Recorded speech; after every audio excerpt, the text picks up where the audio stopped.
Hello everyone, welcome to civil staff IAS. तो आज के लेक्चर में हम प्रतिबद्ध सीरीज को आगे लेके चलते हैं, जिसमें हमने सोसाइटी के लिए यहाँ पर शुरुआत की थी salient features of Indian society. ना आज का टॉपिक रहेगा that is diversity in Indian society. बहुत ही इंपॉर्टेंट टॉपिक है, यहाँ से भी क्वेश्चंस पूछे गए हैं, इसीलिए सबसे पहले हम थ्योरी कवर करेंगे और लास्टली, क्योंकि salient features of Indian society एक बड़ा टॉपिक बन जाता है जिसको हमने दो लेक्चर्स में डिवाइड किया है। पहला लेक्चर आपको सेलिएंट फीचर्स देखने को मिला, दूसरा लेक्चर डाइवर्सिटी देखने को मिलेगा एंड इवेंचुअली इसी लेक्चर में आज भी हम पीवाईक्यूज ही डिस्कस करेंगे। So previous year questions related to your salient features of Indian society and diversity in India that will be discussed in this particular lecture two. तो सबसे पहले हम थ्योरी कवर कर लेते हैं, उसके बाद हम पीवाईक्यूज पे मूव करेंगे। So let's start the session. सबसे पहले हम जानते हैं that is diversity in Indian society. देखिए, सबसे पहले अगर हम बात करते हैं हमारी सोसाइटी कैसी है, एक रिलीजियस सोसाइटी है। क्या है? एक रिलीजियस सोसाइटी आपको देखने को मिलती है। तो यहाँ पर आपको मल्टी रिलीजन्स देखने को मिलते हैं, जिसकी वजह से आपको देखने को मिलता है कि हमारी सोसाइटी क्या है, डाइवर्स, काफी ज्यादा आपको डाइवर्स देखने को मिलती है। राइट? सो आप देख सकते हैं India is home to multiple religions including Hinduism, Sikhism, Islam, Christianity, बहुत सारे आपको रिलीजन देखने को मिलते हैं। इवेंचुअली बुद्धिज्म और जैनिज्म भी आपको देखने को मिलते हैं, जिनका बर्थ ही कहां पर हुआ, दैट इज इन इंडिया। ऐसे ही हमारी सोसाइटी क्या है, मल्टीलिंगुअल सोसाइटी है। क्या है? मल्टीलिंगुअल सोसाइटी आपको देखने को मिलती है। सो मल्टीलिंगुअल सोसाइटी में आप देख सकते हैं India has 22 officially recognised languages. कितनी है? 22 ऑफिशियली लैंग्वेजेस आपको देखने को मिलती हैं, जो कि आपको शेड्यूल 8 में देखने को मिलती हैं। ऐसे ही thousands of dialects, approximately 1600 plus dialects आपको देखने को मिलते हैं हमारे इंडिया में। सो हमारी सोसाइटी कैसी है? मल्टीलिंगुअल सोसाइटी है। ऐसे ही कास्ट और सोशल स्ट्रैटिफिकेशन आपको देखने को मिलती है, जो कि डीप रूटेड कास्ट सिस्टम है हमारी सोसाइटी में, जिसकी वजह से डाइवर्सिटी काफी ज्यादा आपको एग्जिस्ट होती हुई दिखती है। ऐसे ही रीजनल डाइवर्सिटी है, रीजन के बेसिस पे भी आपको डाइवर्सिटी देखने को मिलती है, जैसे डाइवर्स ज्योग्राफिकल रीजन्स है। अब अगर हम इंडिया की बात करते हैं, टॉप मोस्ट से स्टार्ट करते हैं, जम्मू कश्मीर से स्टार्ट करते हैं, कन्याकुमारी तक जाते हैं, आपको रीजनल डाइवर्सिटीज कितनी ज्यादा देखने को मिलती है। सो हमारा रीजन ही काफी ज्यादा डाइवर्स है। ऐसे ही cultural practices, so very traditions हैं, चाहे फिर वो ड्रेस की बात करो, क्विजीन की बात करो, म्यूजिक की बात करो, डांस की बात करो, आर्ट की बात करो, तो आपको यहाँ पर कल्चरल डाइवर्सिटी भी काफी ज्यादा देखने को मिलती है। Same applies to ethnic diversity ना। अगर हम एथनिसिटीज की बात करते हैं तो अप्रोक्सीमेटली 2000 डिस्टिंक्ट एथनिक ग्रुप्स आपको देखने को मिलते हैं। जो ट्राइबल कम्युनिटीज हैं उनका यूनिक ट्रेडिशन है, जो कि इनहेरिट है। राइट? ऐसे ही इकोनॉमिक और क्लास डाइवर्सिटी भी एग्जिस्ट करती है। सो जैसे हमारे कास्ट डिस्टिंक्शंस है, वैसे क्लास डिविजन्स भी देखने को मिलती है, इकोनॉमिक डिविजन देखने को मिलती है, जिसमें आपको poor, middle class and upper middle class देखने को मिलते हैं एंड रिच क्लास देखने को मिलती है। So wide range of economic classes are seen, जैसे आपको वर्ल्ड वाइड देखने को मिलते हैं। So this is not unique to India, but it is part of the diversity of India. Right? So these are some of the diversities that Indian society has, exists with the Indian societies. Now racial diversity की अगर बात करते हैं तो हमारी society में racial diversity भी काफी ज्यादा एग्जिस्ट करती है। तो आपको मोर और लेस 5 बेसिक रेशियल आइडेंटिटीज देखने को मिलती है इंडिया में। तो सबसे पहले आपको नेग्रीटो देखने को मिलते हैं। अगर नेग्रीटोज की बात करते हैं तो ये आपको केरलाइट्स और अंडमान एंड निकोबार आइलैंड में देखने को मिलते हैं। प्रोटो एस्ट्रोलॉइड्स की बात करते हैं तो ये जनरली आपको सेंट्रल इंडिया में देखने को मिलते हैं। मंगोलॉइड्स की बात करते हैं तो लद्दाख और नॉर्थ ईस्टर्न सेक्टर में आपको देखने को मिलते हैं। एंड इवेंचुअली आप अगर हम पैलियो मेडिटेरेनियन की बात करते हैं तो आपको प्रेजेंट आंध्र प्रदेश और तमिलनाडु में देखने को मिलते हैं, और इंडो गैंजेटिक रेंज में आपको नॉर्डिक रेसेस देखने को मिलती हैं। सो हम कह सकते हैं कि हमारी सोसाइटी क्या है, मल्टी रेशियल भी है। क्या है? मल्टी रेशियल सोसाइटी भी देखने को मिलती है। सो इतनी ज्यादा डाइवर्सिटी है तो ऑब्वियस सी बात है, इस डाइवर्सिटी, ये जो हमारी डाइवर्सिटी है, ये बेसिकली हमारे लिए एक बोन भी है और एक बेन भी है। एडवांटेजेस भी हैं, डिसएडवांटेजेस भी हैं। एडवांटेजेस क्या है कि अगर हम इंडिया की बात करते हैं, क्योंकि ये इतनी मल्टी डाइवर्स है, उसकी वजह से क्या है, इट इज द ब्यूटी, हमारे लिए ये ब्यूटी है। और आज भी आप देख सकते हैं इतनी डाइवर्सिटी के बावजूद भी हम क्या हैं, यूनाइटेड हैं।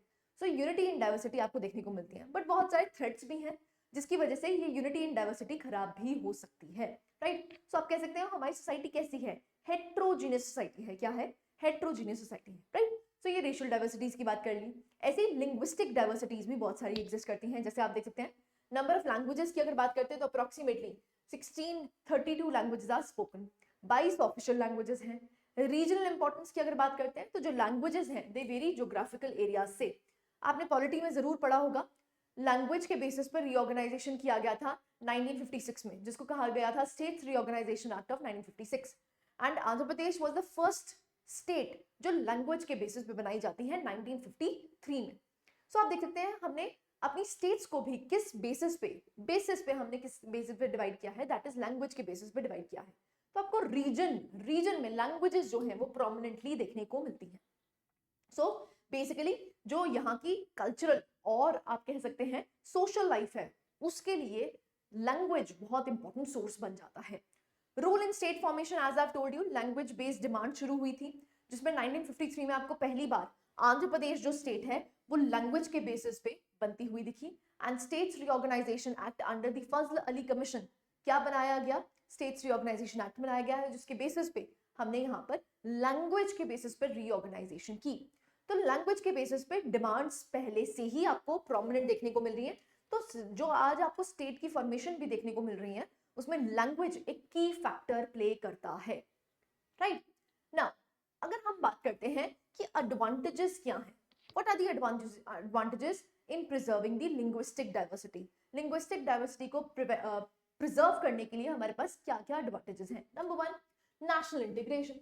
तो आप देख सकते हैं अब रिकॉग्निशन जब हमने प्रोवाइड करी हर स्टेट को, रीजनल लैंग्वेजेस प्रोवाइड करी, तो उसकी वजह से हम कह सकते हैं यूनिटी ज्यादा स्ट्रेंथन हुई है। तो इट स्ट्रेंथन्स नेशनल यूनिटी। क्या करता है, ये स्ट्रेंथन करता है नेशनल यूनिटी को। ऐसे ही प्रिजर्वेशन ऑफ ट्रेडिशनल नॉलेज, जो ट्रेडिशनल नॉलेज है, जैसे अगर हम आज बात करते हैं संस्कृत जो है हमारी धरोहर है, हेरिटेज है, उस हेरिटेज को संभालने के लिए हमने काफी ज्यादा कोशिश की है, राइट। तो आप देख सकते हैं एक तरह से जो ट्रेडिशनल नॉलेज है वो प्रिजर्व हो जाती है, जैसे rich intangible heritage and traditional knowledge. Tribal languages की अगर बात करते हैं तो ये ज्यादा इंफॉर्मेशन देती है, किससे, जो हमारे जड़ी बूटियां हैं। तो आप देख सकते हैं जो फ्लोरा है, फौना है, मेडिसिनल प्लांट्स हैं, वो ट्रेडिशनल लैंग्वेजेस ने इनको पाने में बहुत मदद की है। ऐसे ही oral transmission of knowledge is lost when a language declines. So जो ओरल ट्रांसमिशन है, जिसको हम मदर टंग बोलते हैं, वो जो ट्रांसमिशन है वो धीरे धीरे करके खत्म हो जाती है अगर हम ट्रेडिशनल लैंग्वेजेस को प्रिजर्व नहीं करेंगे। जैसे एग्जाम्पल की बात करते हैं, अगर हम पंजाब रीजन की बात करते हैं तो यहाँ पर आपको स्क्रिप्ट देखने को मिलती है, गुरमुखी स्क्रिप्ट, जिसमें आपको पंजाबी देखने को मिलती है। सो बेसिकली ऐसा कहा जा रहा है कि बाय एंड बाय जैसे जैसे जो पंजाब है वो इतना ज्यादा अब्रॉड जा रहे हैं या डिस्पर्स हो रहे हैं, तो उसकी वजह से ऐसा लग रहा है कि आने वाले 50-60 सालों में आपको पंजाबी स्पीकिंग लोग बहुत कम देखने को मिलेंगे। क्यों? क्योंकि जो लिंगुअल डाइवर्सिटी एग्जिस्ट करती है वो अगर प्रिजर्व नहीं की जाएगी, अगर उसको पास ऑन नहीं किया जाएगा, तो वो खत्म हो जाएगी, डिक्लाइन कर जाएगी, राइट। ऐसे ही अगर हम यहाँ पर बात करते हैं, जस्ट अ सेकेंड, हाँ जी, नेक्स्ट आता है सोशल इंक्लूजन। देखिए अगर हम लैंग्वेज की बात करते हैं तो ये सोशली इंक्लूड भी करता है। तो आप देख सकते हैं ensures equal opportunities for different languages, जो भी डिफरेंट लैंग्वेजेस हैं उसमें आप देख सकते हैं सोशल इंक्लूजन देखने को मिलता है। ऐसे ही गुड गवर्नेंस के लिए देखो, जब एडमिनिस्ट्रेशन कंडक्ट करनी होती है उसके लिए कम्युनिकेशन की भाषा बहुत ईजी होनी चाहिए, मदर टंग होनी चाहिए, जिससे कि एडमिनिस्ट्रेशन एफिशिएंट हो पाए। इसीलिए भी एडमिनिस्ट्रेशन में ये काफी ज्यादा मदद देता है। तो conducting administration in native languages and improve the communication, वो कम्युनिकेशन इंप्रूव करता है गवर्नमेंट और जनता में। तो ऐसा होना चाहिए क्योंकि गवर्नमेंट की जिम्मेवारी ही क्या है, for the welfare of the people बनी है। तो यहाँ पर जो कम्युनिकेशन का लिंक है वो स्ट्रॉन्ग होना चाहिए, और कम्युनिकेशन का लिंक स्ट्रॉन्ग कैसे होगा, लैंग्वेज से, ठीक है। तो इसलिए लिंग्विस्टिक डाइवर्सिटी हमारी धरोहर है। डायस्पोरा नेटवर्क तो आप देख सकते हैं जो इंडिया का रिच लिंग्विस्टिक डाइवर्सिटी है, वो जो ग्लोबल डायस्पोरा है उसको भी इनहांस करती है और स्ट्रेंथन करती है हमारी सॉफ्ट पावर जो अब्रॉड है वो उसको इनहांस करती है। ऐसे ही इफेक्टिव एजुकेशन ना, अगर हम प्राइमरी एजुकेशन की बात करते हैं, even in the NEP new education policy की बात करते हैं, तो न्यू एजुकेशन पॉलिसी में ये कहा गया है कि यहाँ पर 3 लैंग्वेज फॉर्मूला होना चाहिए। सो आप देख सकते हैं प्राइमरी एजुकेशन मातृभाषा में दी जाए, मदर टंग में दी जाए, जिससे कि जो होलिस्टिक डेवलपमेंट है चाइल्ड की वो हो पाए। तो एडवांटेजेस हैं किसके, लिंग्विस्टिक डाइवर्सिटी, राइट। ऐसे ही अगर हम यहाँ पर बात करते हैं स्टेप्स टू कंजर्व, क्या स्टेप्स हैं जिससे हम कंजर्वेशन कर सकते हैं अपनी लिंगुअल डाइवर्सिटी की। सबसे पहले कॉन्स्टिट्यूशनल प्रोविजन, तो आप देख सकते हैं आर्टिकल 29 और 30 में आपको लिंग्विस्टिक माइनॉरिटीज के राइट्स दे रखे हैं। ऐसे ही ऑफिस दे रखा है आपने लिंग्विस्टिक कमिश्नर का, जो special officer for linguistic minorities के लिए बनाया गया था अंडर आर्टिकल 350B ठीक है, ऐसे ही प्रोविजन दे रखी है किसकी, स्टेट लैंग्वेजेस और रीजनल लैंग्वेजेस की इन ऑफिशियल मैटर्स। जो भी ऑफिशियल मैटर्स हैं अपनी रीजनल लैंग्वेजेस को यूटिलाइज कर सकते हैं। तो ये कॉन्स्टिट्यूशनल प्रोविजंस हैं, क्या मेंटेन करने के लिए, लिंग्विस्टिक डाइवर्सिटी को मेंटेन करने के लिए, लैंग्वेजेस को कंजर्व करने के लिए। ऐसे ही स्कीम्स की अगर बात करते हैं तो कौन कौन सी स्कीम्स चल रही हैं, जैसे एक भारत श्रेष्ठ भारत। तो ये क्या प्रमोट करता है, ये कल्चर को, लिंग्विस्टिक एक्सचेंज को प्रमोट करता है विद इन दी स्टेट्स। ऐसे ही भाषा संगम बहुत इंपॉर्टेंट है। भाषा संगम की अगर बात करते हैं तो ये भी एक इनिशिएटिव है जिसमें स्टूडेंट्स को इंट्रोड्यूस किया जाता है वेरियस इंडियन लैंग्वेजेस से। ऐसे ही न्यू एजुकेशन पॉलिसी की बात करते हैं तो एम्फेसिस दिया गया है कि प्राइमरी एजुकेशन जो है वो किस में करवाई जाए, मदर टंग में करवाई जाए, और जो आपकी लिंग्विस्टिक डाइवर्सिटी है उसको कंजर्व किया जाए। तो ये 3 मेजर स्कीम्स आपको देखने को मिलती है to conserve linguistic diversity, right. ऐसे ही अगर हम बात करते हैं तो आप देख सकते हैं लिंग्विस्टिक माइनॉरिटीज इन इंडिया क्या क्या एग्जिस्ट करती हैं। तो सबसे पहले आप देख सकते हैं definition, as such linguistic minority हमारे कॉन्स्टिट्यूशन में डिफाइन नहीं किया गया है कि लिंग्विस्टिक माइनॉरिटीज कौन है, right. So explicitly it is not defined in the constitution, लेकिन आपको यहाँ पर केस लॉ देखने को मिलता है TMA Pai versus state of Kerala. ना यहाँ पर सुप्रीम कोर्ट ने रूल किया था that linguistic minority status should be determined at the state level. So यहाँ पर केस लॉ हुआ था जिसमें सुप्रीम कोर्ट ने ये कहा था कि जो स्टेट है वही डिफाइन करेगी लिंग्विस्टिक माइनॉरिटीज कौन है, ठीक है। तो एज सच हमारे कॉन्स्टिट्यूशन में कोई डेफिनेशन नहीं है, लेकिन केस लॉ से पता चलता है कि जो स्टेट लेवल है, स्टेट गवर्नमेंट्स हैं वही डिसाइड करेंगी लिंग्विस्टिक माइनॉरिटीज उनकी स्टेट में कौन एग्जिस्ट करती है।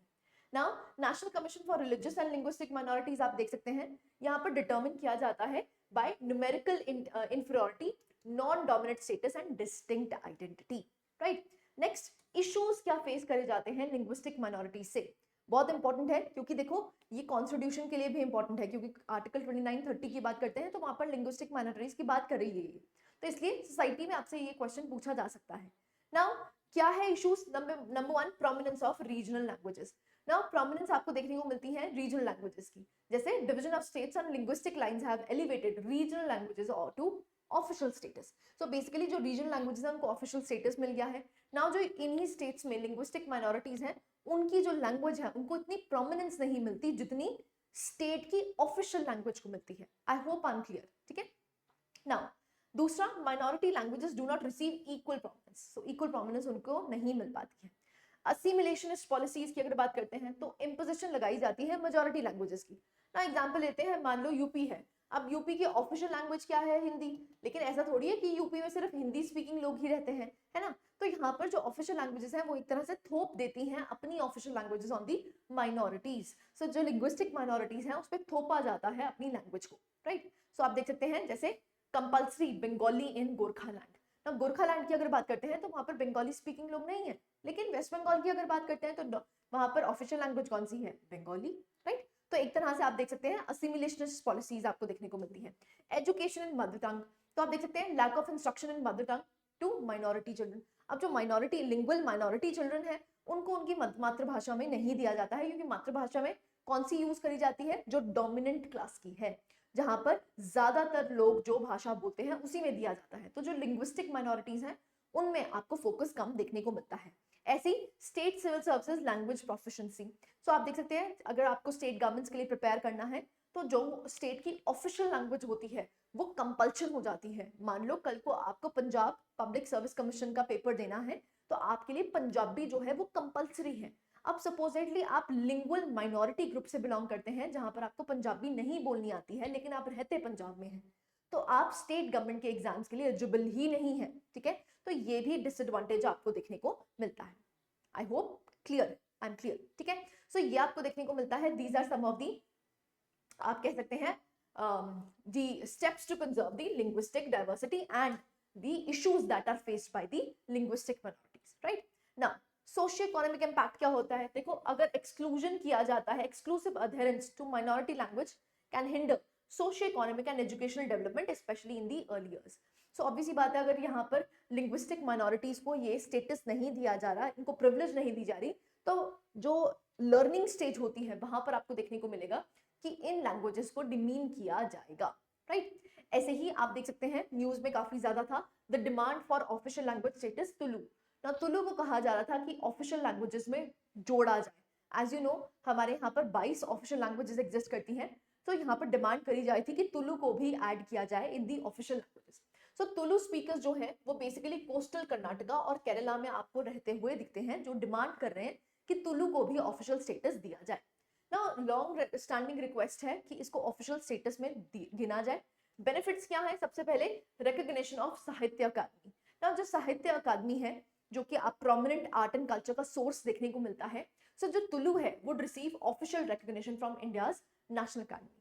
सो नेशनल अकादमी में जैसे ये साहित्य अकादमी का अवार्ड्स दिए जाते हैं ना, जो अवार्ड्स दिए जाते हैं वो किस में दिए जाते हैं? 22 ऑफिशियल लैंग्वेजेस में दिए जाते हैं। सो अगर तुलु यहाँ पर ऑफिशियल लैंग्वेज बन जाती है तो इनकी रिकॉग्निशन भी मानी जाएगी, राइट। नेक्स्ट अगर हम बात करते हैं ट्रांसलेशन ऑफ तुलु बुक्स। सो जो तुलु लिटरेचर है वो बेसिकली ट्रांसलेट हो पाएगा दूसरी रिकॉग्नाइज्ड ऑफिशियल लैंग्वेजेस में अगर इनको ऑफिशियल स्टेटस मिल जाता है।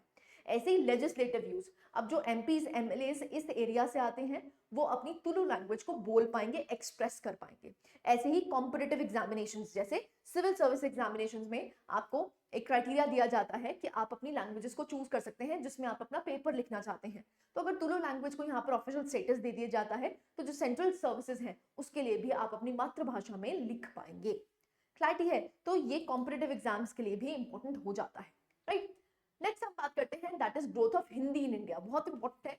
देखिए जब हमारे कॉन्स्टिट्यूशन में जब हमारा कॉन्स्टिट्यूशन बना था उस टाइम ये लिखा गया था कि 15 सालों तक इंग्लिश का यूटिलाइजेशन रहेगा, लेकिन 15 साल के बाद आपको जो हिंदी है वो ही देखने को मिलेगी। लेकिन ऐसा नहीं हुआ। 1965 का एक्ट के तहत यहाँ पर हिंदी और इंग्लिश दोनों ही आपको ऑफिशियल लैंग्वेजेस देखने को मिलती है, किसकी? सेंटर की, राइट। नाउ यहाँ पर कुछ आपको आर्टिकल नंबर्स देखने को मिलते हैं जहां पर ये कहा गया है कि प्रमोशन करनी है किसकी? हिंदी एज अ लैंग्वेज की। नाउ आप देख सकते हैं हिस्टोरिकल कॉन्टेक्स्ट की अगर बात करते हैं तो ऑफिशियल लैंग्वेज जो है वो 1950 में डिक्लेयर करी गई थी हिंदी, लेकिन अब 1965 के एक्ट से देखते हैं कि इंग्लिश और हिंदी आज भी दो ऑफिशियल लैंग्वेज देखने को मिलती है सेंट्रल गवर्नमेंट की, right. So prominence due to its wide usage in north India and political support. Now factors contributing to the growth, क्या फैक्टर्स हैं? Number 1, government policies. अब देखिए जो भी गवर्नमेंट पॉलिसीज हैं वो उसको प्रमोट करती है, हिंदी को प्रमोट करती है। ऐसे ही मीडिया इन्फ्लुएंस, अब जैसे बॉलीवुड मूवीज हो गई या हम कहते हैं हिंदी टीवी शोज हो गए, वहां पर आपको उसकी प्रोमिनेंस देखने को मिलती है। इसकी वजह से हिंदी जो है वो आप कह सकते हैं वास्ट हो रही है, राइट। ऐसे ही माइग्रेशन, अब internal migration from Hindi speaking spreading to the language of non Hindi speaking. तो आप देख सकते हैं बहुत सारे लोग नॉर्थ इंडिया से साउथ इंडिया काम करने जाते हैं, तो स्प्रेड ऑफ हिंदी आपको साउथ इंडिया में भी देखने को मिल रहा है। ऐसे एजुकेशन सिस्टम की बात करते हैं तो हिंदी को being it is made mandatory language in many schools. बहुत सारे स्कूल में हिंदी जो है वो मैंडेटरी लैंग्वेज रखी हुई है, इसलिए भी आपको हिंदी का प्रमोशन देखने को मिलता है। And last one is political influence. अब पॉलिटिकल सपोर्ट जो है वो हिंदी की पार्लियामेंट में आपको देखने को मिलती है, जिसकी वजह से इसकी प्रमोशन हो रही है। ऐसे ही अगर हम बात करते हैं इम्पैक्ट क्या पड़ता है अगर हम हिंदी को डाइवर्सिफाई कर रहे हैं, हिंदी को एक्सटेंड कर रहे हैं। पहला, रीजनल लिंग्विस्टिक टेंशंस। देखो इसके ड्रॉबैक्स भी हैं। अब जो रीजनल लिंग्विस्टिक टेंशंस हैं वो बढ़ जाती हैं, जैसे कि आपको देखने को मिलता है जब भी कर्नाटका में इलेक्शंस होते हैं तो आपको हमेशा डिस्प्यूट राइज होता हुआ दिखता है कन्नड़ वर्सेस हिंदू, ठीक है। सो कन्नड़ वर्सेस हिंदी आपको वहां पर डिस्प्यूट राइज होता हुआ दिखता है, वो इसी की वजह से है। तो रीजनल टेंशंस हो सकती हैं अगर आप प्रमोशन ऑफ हिंदी ज्यादा कर रहे हैं। ऐसे ही cultural influence, so increase dominance आपको देखने को मिलती है हिंदी कल्चर्स की, मूवीज की दूसरे कल्चर्स पे। ऐसे ही लिंग्विस्टिक यूनिफिकेशन, अब जो हिंदी है वो बेसिकली एक यूनिफाइंग लैंग्वेज बन सकती है for diverse linguistic groups and influence on other languages भी, जैसे concerns about the decline of regional languages, कि रीजनल लैंग्वेजेस का डिक्लाइन हो रहा है और किसका बढ़ावा हो रहा है? हिंदी लैंग्वेज का बढ़ावा हो रहा है। तो एक तरह से आप देख सकते हैं इसके पॉजिटिव्स नेगेटिव्स दोनों ही एग्जिस्ट करते हैं। सो इम्पैक्ट ऑन सोसाइटी लिखना है तो पॉजिटिव नेगेटिव्स आप दोनों ही लिख सकते हैं। क्लैरिटी है? सो ये आपको देखने को मिलता है that is growth of Hindi in Indian society. Next हम बात करते हैं थ्री लैंग्वेज फॉर्मूला। अगेन ये न्यूज में था क्योंकि न्यूज वाली चीजें भी इंपॉर्टेंट हो जाती हैं, वहां से भी आपसे क्वेश्चन फ्रेम हो सकते हैं। तो आप देख सकते हैं थ्री लैंग्वेज फॉर्मूला कौन सा है एनईपी के तहत। तो आप देख सकते हैं की एस्पेक्ट्स क्या है? Students to learn three languages at different stages of schooling. Different stages of schooling पे कहा जा रहा है कि तीन लैंग्वेजेस एटलीस्ट एक बच्चा याद करे, सीखे, राइट ना। The formula emphasises मल्टीलिंग्विज्म। मल्टीलिंग्विज्म को प्रमोट कर रहा है क्योंकि यहाँ पर तीन लैंग्वेजेस आप सीखेंगे ना। अगर हम चॉइस ऑफ लैंग्वेजेस की बात करते हैं, सबसे पहले तो मदर टंग या रीजनल लैंग्वेज आपकी प्रायोरिटी हो सकती है। So priority basically for early understanding. Primary education की बात करते हैं तो प्राइमरी एजुकेशन पे फोकस किसका हो? मदर टंग का हो, जो रीजनल लैंग्वेजेस हैं। ऐसे ही नेशनल लैंग्वेज हिंदी या फिर कोई और Indian language should be included in the curriculum. So curriculum में आपको जो नेशनल लैंग्वेज है वो यहाँ पर करी जाए, और एक ग्लोबल लैंग्वेज जिसे मल्टीलिंग्विज्म हो, राइट। तो मदर टंग हिंदी को प्रमोट किया जा रहा है, एंड इवेंचुअली एक आप कह सकते हैं ग्लोबल लैंग्वेज आप सीखें, जिसमें आपको देखने को मिलता है इंग्लिश या फिर कोई भी फॉरेन लैंग्वेज आप सीख सकते हैं। फ्लेक्सिबिलिटी की अगर बात करते हैं, जो स्टूडेंट्स हैं, स्टेट्स और जो स्टूडेंट्स हैं, they have flexibility in choosing the 3 languages. अब वो 3 लैंग्वेजेस कौन सी होगी, वो स्टूडेंट और वहां की स्टेट पे डिपेंड करेगा। No imposition of specific languages, कोई इम्पोजिशन नहीं है, ठीक है। जैसे हिंदी की इम्पोजिशन नहीं है कि आपको हिंदी ही सीखनी है, यहाँ पर कहा गया है कि कोई भी नेशनल लैंग्वेज सीख लो। अब नेशनल लैंग्वेज बेसिकली क्या है, 22 ऑफिशियल लैंग्वेजेस एग्जिस्ट करती हैं, तो आप कोई भी सीख सकते हैं। तो कोई इम्पोजिशन नहीं है कि आपको हिंदी सीखनी ही सीखनी है, ठीक है। No imposition of specific languages like Hindi on non Hindi speaking states. Goals क्या है, प्रमोट मल्टीलिंगुअलिज्म। बेसिकली यहाँ पर जो बच्चा है वो प्रोफिशिएंट हो पाए कम्युनिकेशन में, राइट। दूसरा, प्रिजर्व द रीजनल लैंग्वेजेस, क्योंकि प्राइमरी एज में क्या कोशिश की जा रही है कि मदर टंग में ही सिखाया जाए, तो प्रमोट किया जा रहा है रीजनल लैंग्वेजेस को। इम्प्रूव नेशनल यूनिटी, क्योंकि यहाँ से डाइवर्सिटी बढ़ेगी, और डाइवर्सिटी से आप हेट्रोजेनिटी की तरफ मूव करते हैं, जो कि यूनिटी को स्ट्रेंथन कर सकता है। ऐसे ही इनहांस ग्लोबल कॉम्पिटिटिवनेस, क्योंकि यहाँ पर एक ग्लोबल लैंग्वेज भी सीखने की बात की जा रही है, तो यहाँ पर जो ग्लोबल कॉम्पिटिटिवनेस है उसको भी इंक्रीज किया जा रहा है। सो ये इसका इम्पैक्ट है, that is 3 language policy in NEP, new education policy 2020, right. I hope clarity है, यहाँ से भी क्वेश्चन फ्रेम हो सकता है, राइट। डन। नेक्स्ट हम बात करते हैं, that is religious diversity in India. अब एज यू नो हमारी सोसाइटी में बहुत ज्यादा रिलीजन्स एग्जिस्ट करते हैं, जिसकी वजह से एडवांटेजेस डिसएडवांटेजेस दोनों ही हैं। अगर हम एडवांटेजेस की बात करते हैं तो हमारी सोसाइटी में टॉलरेंस आपको देखने को मिलती है, लेकिन अगर हम डिसएडवांटेजेस की बात करते हैं तो आपको कम्युनलिज्म एज अ फैक्टर भी देखने को मिलता है। सो दोनों एस्पेक्ट्स को यहाँ पर रीड कर लेते हैं, तो आप देख सकते हैं हिंदुइज्म की अगर बात करते हैं तो मेजॉरिटी रिलीजन यहाँ पर स्टेटस भी दे रखा है। अगर हम 2011 सेंसस की बात करते हैं तो approximately 79.8% people they are following Hinduism as a religion. Next हम बात करते हैं इस्लाम की, तो ये सेकंड लार्जेस्ट रिलीजन है हमारे इंडिया में। तो अगर 2011 सेंसस की बात करते हैं तो 14.2% are belonging to Islam. Next हम बात करते हैं that is Christianity. Just a second. Christianity, now Christianity की अगर बात करते हैं, they are also divided along the caste lines. ऐसा नहीं है कि सिर्फ हिंदुइज्म में आपको कास्ट लाइंस देखने को मिलती हैं, आपको इस्लाम में भी सेक्ट लाइंस देखने को मिलती हैं। हिंदुइज्म में जैसे देखने को मिलती है वैसे क्रिश्चियनिटी में भी देखने को मिलती है, राइट। तो southern India with upper caste Christians and Dalit Christians, तो यहाँ पर भी आपको सेग्रीगेशन देखने को मिलती हैं। ऐसे ही अगर हम सिखिज्म की बात करते हैं तो ये ऑफिशियली रिजेक्ट करता है किसको, कास्ट सिस्टम को, और ये इक्वालिटी को प्रमोट करता है अमंग ऑल, राइट। सो आप देख सकते हैं however cast identity still exist.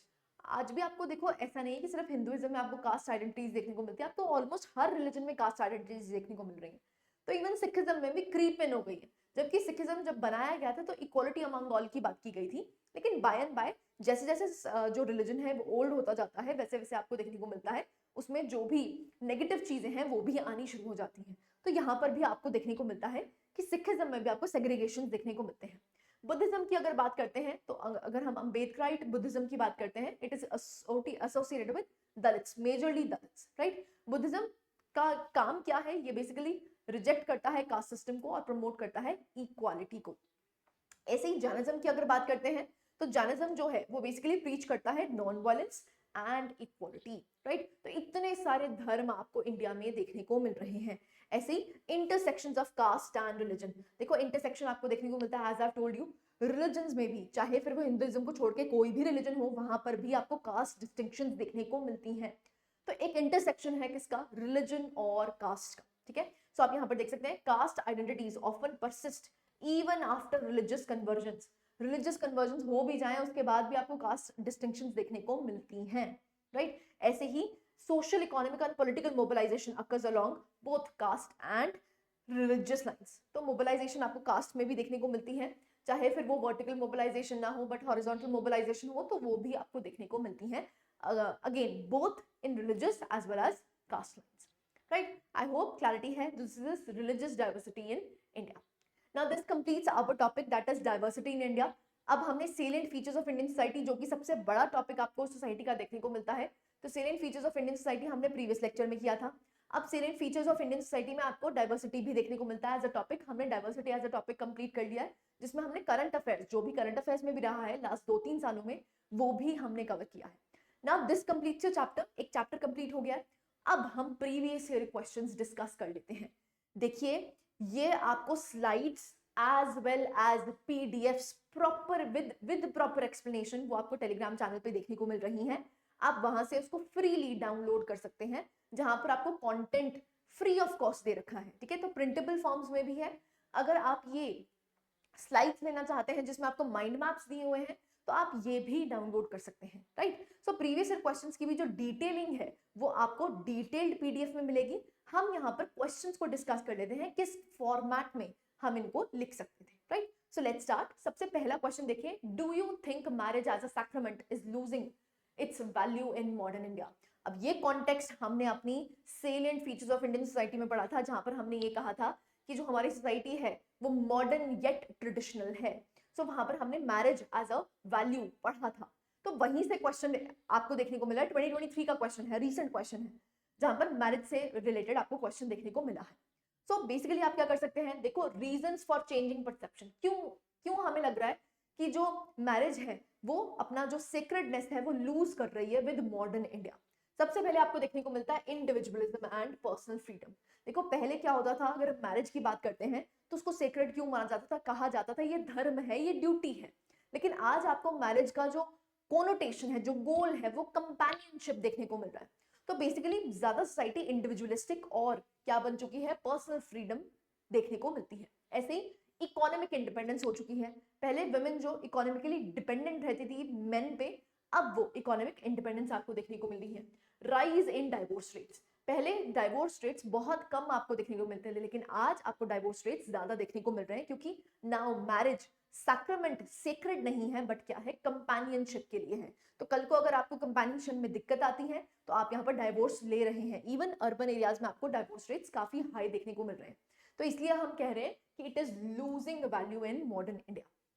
Next, changing family structures, पहले जॉइंट स्ट्रक्चर्स एग्जिस्ट करते थे, आज न्यूक्लियर फैमिलीज एग्जिस्ट करती हैं। Intercaste and inter religious marriages में भी आपको इंक्रीज देखने को मिला है। एंड लीगल और सोशल चेंजेस भी हुए हैं, जैसे civil marriages under special marriage act और growing discourse of same sex marriages. So same sex marriages as such legal नहीं है, लीगली अलाउड नहीं है, लेकिन फिर भी आपको इसका राइज देखने को मिल रहा है।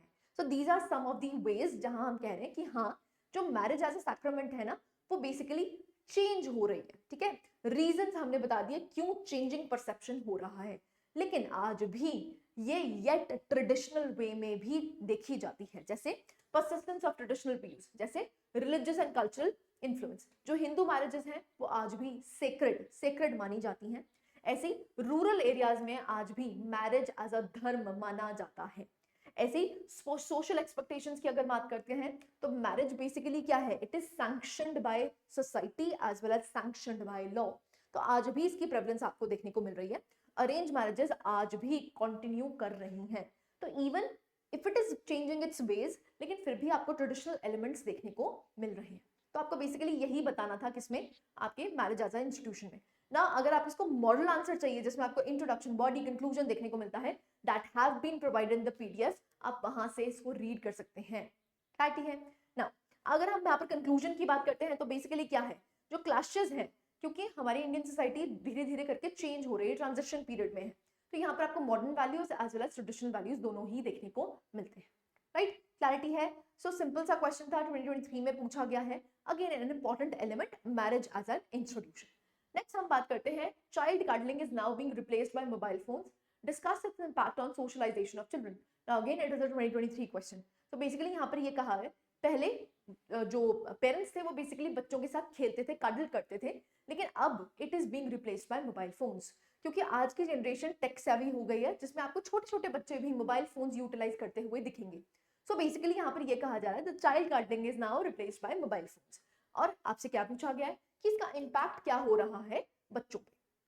सो आप देख सकते हैं, सबसे पहले आपको देखने को मिलता है रिड्यूस्ड फिजिकल इंटरेक्शन, क्योंकि जो इमोशनल बॉन्डिंग थी वो धीरे धीरे कम हो रही है। फिजिकल टच जो था वो भी धीरे धीरे करके कम हो रहा है। डिलेड सोशल स्किल्स, अब बच्चों की वजह से अगर ऐसा हो रहा है तो जो सोशल स्किल्स हैं वो बच्चों को नहीं मिल पाते हैं, because they are consuming what content online. लेकिन जो सोशलाइजेशन होनी चाहिए थी वो सोशलाइजेशन नहीं हुई है, जिसकी वजह से आपको डिलेड सोशल स्किल्स देखने को मिल रही हैं। नेक्स्ट हम बात करते हैं डिजिटल डिपेंडेंसी हो गई है ना। अब पेरेंट्स को समझ नहीं आता कि बच्चों को कैसे संभालें, तो इसलिए वो क्या देते हैं, फोन दे देते हैं, तो उसकी वजह से आपको देखने को मिला डिजिटल डिपेंडेंसी हो गई है, राइट। ऐसे ही इमोशनल डिस्कनेक्ट है, तो risk of children feeling isolated, क्योंकि उन्होंने सोशलाइजेशन की नहीं, वो एपरेंटली फ्रेंड सर्कल या इंटरेक्शन कर ही नहीं रहे। क्यों? क्योंकि वो तो सब कुछ डिजिटली कर रहे हैं। इसकी वजह से आपको देखने को मिलता है इमोशनल डिस्कनेक्ट भी हो रहा है, और एक कॉग्निटिव डेवलपमेंट जो बच्चे की होनी चाहिए विद सोशलाइजेशन वो नहीं हो रही है, इम्पैक्ट हो रहा है, ठीक है। तो इसीलिए आपको देखने को मिल रहा है this is impact on socialization. अब लॉन्ग टर्म कॉन्सिक्वेंसेस क्या होंगे? ऑब्वियस ही बात है भाई, अडल्टहुड जब हो जाएगा, जब बच्चा बड़ा हो जाएगा, तब भी उसको प्रॉब्लम आएंगी रिलेशनशिप्स बनाने में। तो difficulty in forming relationships in adulthood. ऐसे ही increase risk of behavioural issues, anxiety, depression आपको देखने को मिल सकता है, and decline in family bonding.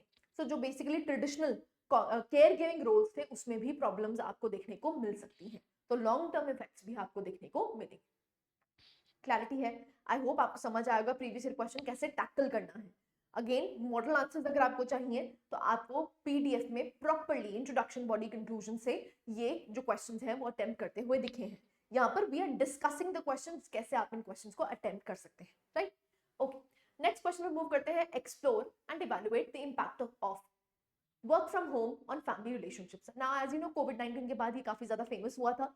So basically आपसे पूछा गया है कि वर्क फ्रॉम होम जो है वो कैसे आप देख सकते हैं इम्पैक्ट कर रहा है ऑन दी फैमिली रिलेशनशिप्स। तो सबसे पहले आप देख सकते हैं positive impacts and negative impacts में, इसको दोनों में डिवाइड कर सकते हैं। अगर हम पॉजिटिव इंपैक्ट्स की बात करते हैं, इंक्रीज फैमिली टाइम हुआ है क्योंकि वर्क फ्रॉम होम चल रहा है। दूसरा, शेयर्ड रिस्पॉन्सिबिलिटीज, अब मेल और फीमेल की अलग अलग रिस्पॉन्सिबिलिटीज नहीं है, दोनों की को जॉइंट आपको फैमिलियल रिस्पॉन्सिबिलिटीज देखने को मिली। वर्क लाइफ बैलेंस आपको मेंटेन करने में इजी हुआ, क्यों? क्योंकि नहीं तो आपको लॉन्ग ड्यूरेशन जाना पड़ता था ऑफिस, लेकिन अब क्या है, फैमिली टाइम ज्यादा मिल रहा है जिसकी वजह से बॉन्डिंग ज्यादा हो रही है, तो फैमिली रिलेशन स्ट्रॉन्ग हुए हैं। These are the positive impacts. Negative impacts की बात करते हैं तो blurring of the boundaries. So आप देख सकते हैं difficulty in separating work from personal time नहीं मिल पा रहा है। दूसरा, इंक्रीज स्ट्रेस हुआ है, कॉन्फ्लिक्ट हुआ है, जिसकी वजह से आपको देखने को मिल रहा है कि डोमेस्टिक अब्यूज के जो चांसेस हैं, जो केसेस हैं, वो भी बढ़ गए थे, है ना। ऐसे ही रिड्यूस्ड पर्सनल स्पेस, कोई पर्सनल स्पेस नहीं है, जिसकी वजह से क्लैशेस बहुत ज्यादा देखने को मिले, एंड बहुत सारी ऐसी फैमिलीज हैं जो टूट गई, राइट। तो आप देख सकते हैं lack of privacy due to constant presence of family members, constant presence देखने को मिली फैमिली मेंबर्स की, जिसकी वजह से जो पर्सनल टाइम है, मी स्पेस है, वो मी स्पेस जो है वो कम हो गया, राइट। ऐसे ही इंक्रीज्ड हाउसहोल्ड वर्क, ऑब्वियस ही बात है, जो हाउसहोल्ड वर्क का स्ट्रेस है वो और ज्यादा इंक्रीज हो गया, क्योंकि हर टाइम फैमिली मेंबर्स वहीं पर हैं। So this is the negative impact. Long term consequences की अगर बात करते हैं तो स्ट्रेंथनिंग हुई है इमोशनल बॉन्ड की, ये पॉजिटिव पॉइंट है। लेकिन अगर हम बात करते हैं पोटेंशियल रहता है बर्नआउट के लिए, जैसे आप देख सकते हैं lack of boundaries may lead to long term stress. So long term stress हो सकता है। क्लैरिटी है? सो ऐसे क्वेश्चन को टैकल करना था, सिंपल सा क्वेश्चन है, explore and evaluate the impact of work from home on family relationships. And as you know, जब हमने प्रतिबद्ध सीरीज स्टार्ट करी थी, वहां पर आपको डिटेल में इंफॉर्मेशन प्रोवाइड करी गई थी कि आपको कैसे डील करना है विद द डायरेक्टिव्स। जैसे यहाँ पर डायरेक्टिव क्या है, इवैल्यूएट, ठीक है। सो यहाँ पर विशाल सर ने आपको डिटेल डिस्कशन यहाँ पर दी थी कि किस तरह से हमें अप्रोच करना है डायरेक्टिव्स को। I hope I am clear, ठीक है जी। So this was the third question. Fourth question पे मूव करते हैं। How is the growth of tier 2 cities related to the rise of new middle class with emphasis on the culture of consumption. ना as you know, अगर हम बात करते हैं धीरे धीरे करके जब माइग्रेशन आपको देखने को मिल रही है, और even in the urban areas आपको देखने को मिल रहा है the growth of middle class. ना मिडिल क्लास की ग्रोथ से कहा जाता है it is a vibrant middle class. Vibrant क्यों कहा जाता है? क्योंकि यहाँ पर आपको कंज्यूमरिस्ट नेचर देखने को मिलता है, जिसकी वजह से आपको देखने को मिलता है जो मार्केट इकोनॉमी है वो स्ट्रेंथन होती है। क्योंकि जब तक मार्केट में जाके कोई कंज्यूम ही नहीं करना चाहता, डिमांड ही नहीं कर रहा, तो वो जो मार्केट इकोनॉमी है वो स्लंप में चली जाएगी। इसीलिए मिडिल क्लास को क्या कहा जाता है? वाइब्रेंट मिडिल क्लास, क्योंकि वो बाय एंड बाय रिच हो रही है, जिसकी वजह से वो डिमांड कर रही है। कंज्यूमरिस्ट नेचर्स आपको देखने को मिल रहा है, राइट। तो आपसे पूछा गया है कि जो ग्रोथ ऑफ टियर 2 सिटीज है ना, they are related to the rise of middle class, ठीक है। सो वो जो मिडिल क्लास है वो क्या है? कल्चर ऑफ कंज्यूमरिज्म आपको देखने को मिलता है। तो सबसे पहले आप देख सकते हैं इकोनॉमिक फैक्टर्स क्या है, growth of tier 2 cities and rise of middle class. So सबसे पहले इकोनॉमिक फैक्टर्स। अब एक्सपेंशन किसकी हुई है, जॉब अपॉर्चुनिटीज की हुई है इन टीयर 2 सिटीज जैसे आईटी, मैन्युफैक्चरिंग, सर्विसेज में। ऐसे ही इंक्रीज डिस्पोजेबल इनकम हुई है, क्योंकि बाय एंड बाय आपकी जॉब अच्छी हुई है तो आपके पास डिस्पोजेबल इनकम ज्यादा है, तो आप स्पेंड ज्यादा कर सकते हैं, आप कंज्यूमरिज्म को फॉलो कर सकते हैं। नेक्स्ट हम बात करते हैं real estate and infrastructure development. अब टीयर 2 सिटीज में आपको रियल एस्टेट, अब आप देख सकते हैं स्पेशली जब मैं चंडीगढ़ की बात करती हूँ तो चंडीगढ़ के आसपास के एरियाज डेवलप हो गए हैं। जैसे आपको देखने को मिलता है Kharar region, Mohali region, Panchkula region. यहाँ पर आपको जो पेरिफ्री, चंडीगढ़ के पेरिफ्री में जो है वो बहुत ज्यादा इंफ्रास्ट्रक्चर डेवलपमेंट देखने को मिला है, जिसकी वजह से लोग वहां पर शिफ्ट हुए हैं और मिडिल क्लास वहां पर शिफ्ट हुए हैं। ऐसे अगर हम बात करते हैं changing in consumption patterns, so rise in consumerism आपको देखने को मिलता है। अब ऑब्वियस सी बात है, ब्रांडेड प्रोडक्ट्स, क्योंकि जॉब्स अच्छी हुई हैं, इनकम अच्छी हुई है, जिसकी वजह से अब जो मिडिल क्लास है वो क्या कर रहा है, डिमांड कर रहा है, राइट। ऐसे ही ग्रोथ ऑफ ई कॉमर्स बहुत इंपॉर्टेंट है, आपको देखने को मिलता है even in the tier 2 cities. जो अमेजॉन है, फ्लिपकार्ट है, वो बहुत कॉमन हो गया है, तो ई कॉमर्स प्रोडक्ट्स जो हैं वो बहुत ज्यादा आपको ब्लिंग में देखने को मिल रहे हैं। ऐसी preference for convenience and lifestyle products जैसे फास्ट फूड चेन्स, ये इसका भी ग्रोथ आपको देखने को मिला है। कल्चरल शिफ्ट्स की अगर बात करते हैं तो यहाँ पर आपको देखने को मिल रहा है adoption of urban and global lifestyle trends. जैसे आप देख सकते हैं राइज ऑफ न्यूक्लियर फैमिलीज हुई हैं। ऐसे ही इन्फ्लुएंस ऑफ मीडिया, मीडिया का भी इन्फ्लुएंस आपको देखने को मिल रहा है। ऐसे ही अगर हम सोशल इंपैक्ट की बात करते हैं तो रूरल अर्बन डिवाइड जो था वो ब्लर हो रहा है, क्योंकि टीयर 2 सिटीज में जो मिडिल क्लास है उसका आपको राइज देखने को मिल रहा है, जिसकी वजह से कंज्यूमरिज्म बढ़ा है, और जो ये रूरल अर्बन डिवाइड था ना, वो जो लाइंस हैं वो ब्लर होनी स्टार्ट हो गई है। ऐसे ही एजुकेशन और प्रोफेशनल क्वालिफिकेशंस का भी इंक्रीज आपको देखने को मिला है, and eventually rise of entrepreneurship and small businesses in these tier 2 cities. So social impact, एक अच्छा इंपैक्ट आपको देखने को मिल रहा है, जिसकी वजह से जो रूरल अर्बन डिवाइड है वो क्या हो रहा है, ब्लर हो रहा है। क्लैरिटी है? So this was the question, growth of tier 2 cities related to rise of new middle class. Next हम बात करते हैं, how does Indian society maintain continuity in traditional social values. देखो फिर से वही क्वेश्चन है घुमा फिरा के, जब हम मैरिज की बात करते हैं तो वहां पर भी हमने मॉडर्न येट ट्रेडिशनल बोला। अब यहाँ पर क्वेश्चन वही ऑलमोस्ट सेम है, जहां पर ये बोला गया है कि जो इंडियन सोसाइटी है वो मेंटेन कैसे कर पा रही है अपने ट्रेडिशंस को, और enumerate the changes taking place, कैसे कैसे चेंजेस हो रही हैं। सबसे पहले कॉन्टिन्यूटी कैसे है, जैसे फैमिली स्ट्रक्चर, अभी भी आज भी आपको जॉइंट फैमिलीज देखने को मिलती हैं, even if there is a nuclear family, वो न्यूक्लियर फैमिली के भी जो इमोशनल बॉन्ड्स हैं वो अपनी जॉइंट फैमिली के साथ हैं, ठीक है। तो आज भी ट्रेडिशनल वैल्यूज इंटैक्ट हैं। रिस्पेक्ट फॉर एल्डर्स आज भी आपको देखने को मिलता है कि even our society is becoming modern yet it is traditional. ऐसे ही रिचुअल्स और फेस्टिवल्स आपको देखने को मिलते हैं। सो रिचुअल्स और फेस्टिवल्स की बात करते हैं तो ट्रेडिशनल रिलीजियस प्रैक्टिसेस को आज भी फॉलो किया जा रहा है। Marriage as a social institution is also a sacrament, is sacred to our Indian society. Caste system prevalent है, जेंडर रोल्स आज भी आपको प्रेवलेंट देखने को मिल रहे हैं, दो देयर आर चेंजेस, बट आज भी ऐसा है कि जो केयर गिविंग वर्क है वो किसका है, डिपार्टमेंट, दैट इज फीमेल्स का डिपार्टमेंट है। तो ट्रेडिशनल वैल्यूज आज भी रिटेन है। नाउ चेंजेस कैसे आ रही हैं, जैसे राइज ऑफ न्यूक्लियर फैमिलीज आपको देखने को मिल रहा है, इंटर रिलीजियस मैरिजेस आपको कॉमन देखने को मिलती हैं, gender equality movements, feministic movements आपको देखने को कॉमनली देखने को मिलते हैं, secularisation, decline in dowry system. तो जो ट्रेडिशनल वैल्यूज थी वो धीरे धीरे करके चेंज भी हो रही हैं, लेकिन आज भी हमारी सोसाइटी में एक परफेक्ट अमालगमेशन आप कह सकते हैं यहाँ पर ट्रेडिशनल वैल्यूज और मॉडर्न वैल्यूज का देखने को मिलता है, ठीक है।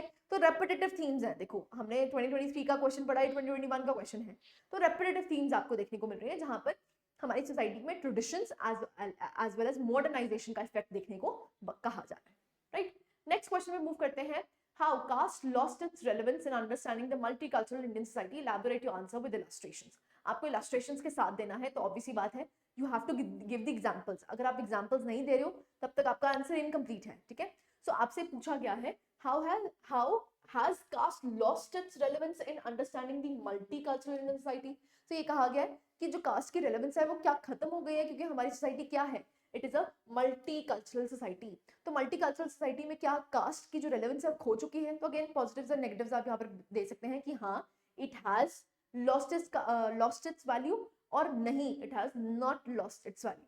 तो जैसे रिमेन्स का रीजंस कास्ट रिमेन्स रिलेवेंट, आज भी जो कास्ट है वो रिलेवेंट क्यों है, जैसे आपको देखने को मिलता है social identity, even in the urban areas caste अभी भी प्रोमिनेंटली आपको देखने को मिलती है, क्यों, क्योंकि ये सोशल आइडेंटिटी आपको देती है।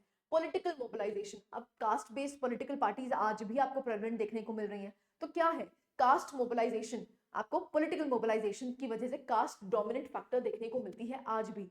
इकोनॉमिक डिस्पैरिटीज की अगर बात करते हैं तो जो कास्ट है again it plays a major role in economic inequality. Marriage patterns की बात करते हैं तो आज भी endogamy it is still prevalent, ठीक है। एंडोगैमी मतलब अपनी कास्ट में शादी करना, तो वो आज भी आपको रेलेवेंट देखने को मिल रहा है। ऐसे ही डिस्क्रिमिनेशन एंड एक्सक्लूजन, बहुत सारे इंस्टेंसेस आपको देखने को मिलते हैं कि आज भी दलित्स या फिर लोअर कास्ट जो लोग हैं उनको क्या किया जाता है, एक्सक्लूड किया जाता है। Next, science of diminishing. क्या साइंस है कि धीरे धीरे करके जो कास्ट सिग्निफिकेंस है वो कम हो रही है।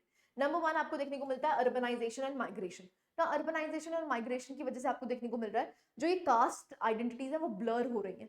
नाउ अगर आप अर्बन सेंटर्स में जा रहे हैं तो नोबडी केयर्स आप किस कास्ट से बिलोंग करते हैं, आपके पास मेरिट होना चाहिए, आपके पास परफॉर्मेंस होना चाहिए, आपके मेरिट के बेसिस पे आपको क्या दी जाएगी, नौकरी दी जाएगी, आपके कास्ट के बेसिस पे नहीं। तो इसलिए अर्बनाइजेशन और माइग्रेशन की वजह से इंटरकास्ट मैरिजेस बहुत कॉमनली आपको देखने को मिल रही हैं। तो एक तरह से वहां पर भी जो कास्ट आइडेंटिटीज हैं वो डिमिनिश हो रही हैं। एजुकेशन एंड अवेयरनेस की वजह से आपको देखने को मिलता है कि कास्ट में कुछ नहीं रखा है। एंड इवेंचुअली आपको देखने को मिलता है that is educational legal reforms and anti discrimination law. जैसे आप देख सकते हैं बहुत सारे लॉज बनाए गए हैं। एंड इवन आर्टिकल 14 आर्टिकल 15 की जब हम बात करते हैं तो वहां पर भी प्रोमिनेंटली लिखा गया है कि जो स्टेट है वो डिस्क्रिमिनेट नहीं करेगी on the basis of caste, ठीक है। सो जो आप कह सकते हैं लीगल रिफॉर्म्स की वजह से भी धीरे धीरे करके जो कास्ट है वो डोमिनेंट फैक्टर नहीं रहा है, ठीक है ना। अगर हम इसकी इलस्ट्रेशंस की बात करते हैं तो आप देख सकते हैं पॉलिटिक्स में आप देख सकते हैं रिजर्वेशन पॉलिसीज आज भी आपको मेंटेन होती हुई दिख रही है। जैसे एससी ओबीसी एसटी के लिए यहाँ पर रिजर्वेशन क्राइटेरियाज देखने को मिलते हैं।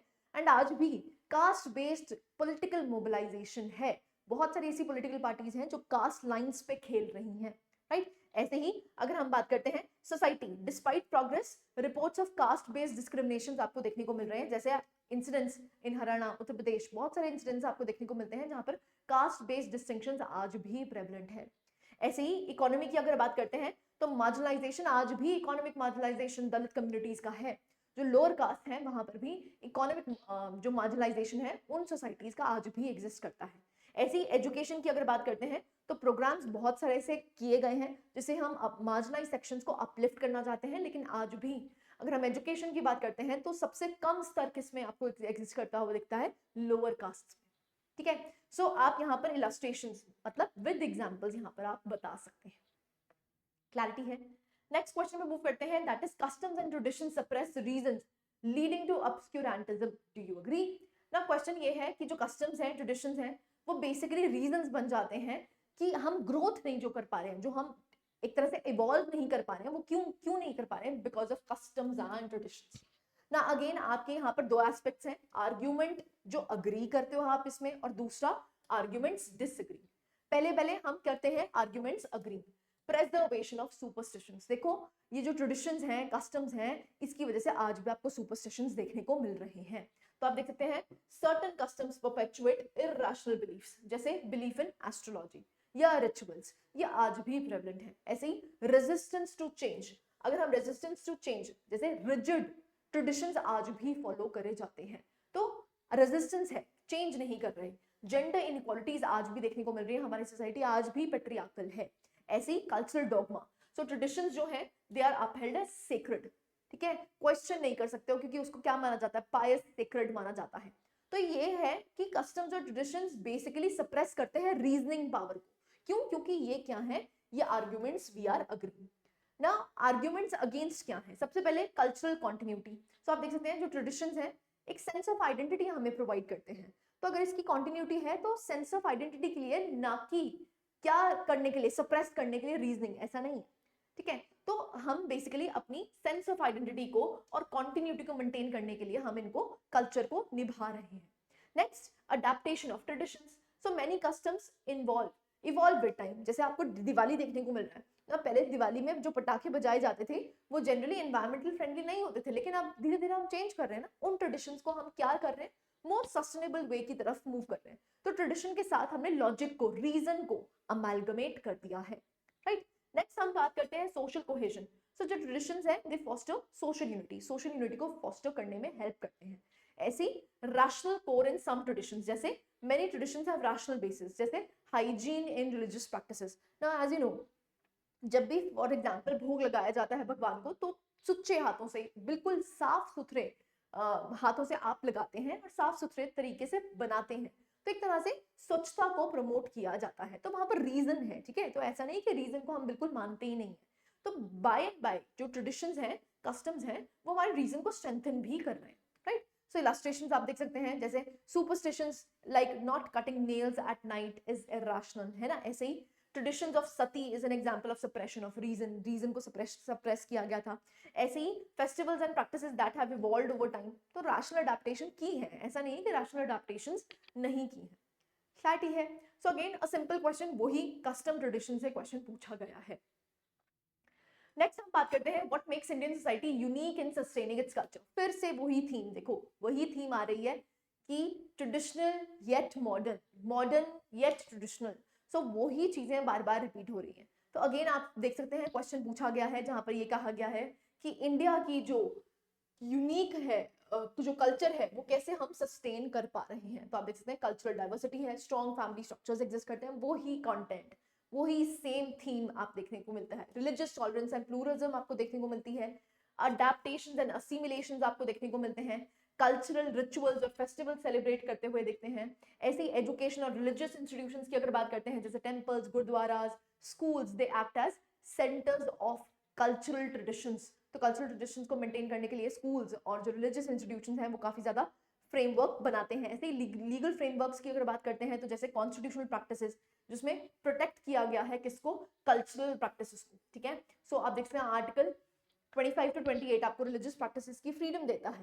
तो एक तरह से हमारे जो कॉन्स्टिट्यूशनल प्रोविजंस हैं वो हमें क्या प्रोवाइड करते हैं, कल्चर को मेंटेन करने के लिए एक तरह से राइट देते हैं, ठीक है। तो ये क्या है, इसी की वजह से आज भी इंडियन सोसाइटी यूनिक है, जिससे वो अपना कल्चर मेंटेन करके रख पा रही है, राइट। क्लैरिटी है, आई होप यहां तक आपको बात समझ आई।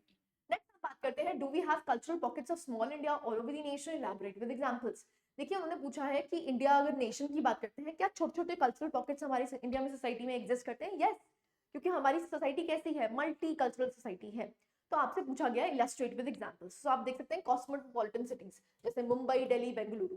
अब मुंबई को कहा जाता है it is known as a melting pot of all the cultures, बहुत सारे कल्चर्स यहाँ पर आके मेल्ट कर जाते हैं। क्यों? क्योंकि मेट्रोपॉलिटन सिटीज है।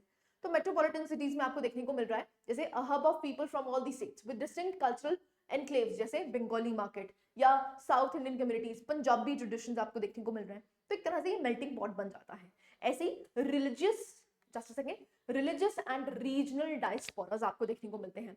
तो जैसे केरला की Syrian Christian community in Gujarat, तो आप देख सकते हैं एक तरह से कॉस्मोपॉलिटन कल्चर आपको देखने को मिल रहा है। ऐसे ही north eastern enclaves in metro cities, metro cities में आपको नॉर्थ ईस्टर्न एनक्लेव्स देखने को मिलते हैं। Yes, we do have small cultural pockets in various India. India में हर जगह आपको छोटे छोटे कल्चरल पॉकेट्स देखने को मिलेंगे।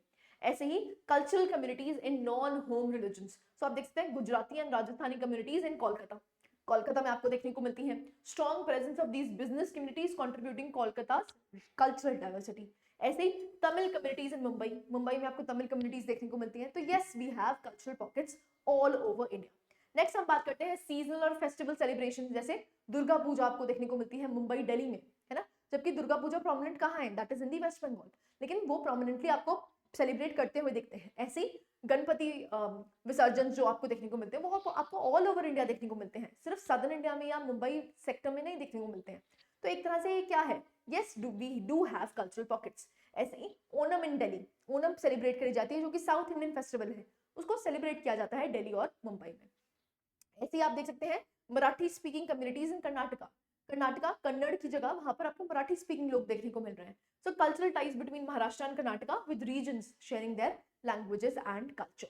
ऐसे ही आप देख सकते हैं Telugu speaking communities in Tamil Nadu, Tamil Nadu में तेलुगु स्पीकिंग कम्युनिटीज आपको देखने को मिलती हैं। So Telugu population residing in Tamil Nadu maintaining linguistic and cultural identities. So all over India, पूरे इंडिया में आपको छोटी छोटी कल्चरल पॉकेट्स देखने को मिल रही हैं। क्लैरिटी है, ठीक है जी। So these were the questions that were related to your salient features of Indian society, one of the biggest chapters of your society section. So that we have completed, हमने इसको 2 लेक्चर्स में complete किया, जिसमें पहले lecture में हमने salient features of Indian society देखे थे। आज के लेक्चर में हमने डाइवर्सिटी देखी and we discussed all the PYQs relating to this. Now as I told you, देखो थीम्स रिपीट हो रही हैं। हमारे PYQs करने का मकसद ही यही है कि कंटेंट सेम रहता है, सिर्फ कॉन्टेक्स्ट चेंज हो जाता है।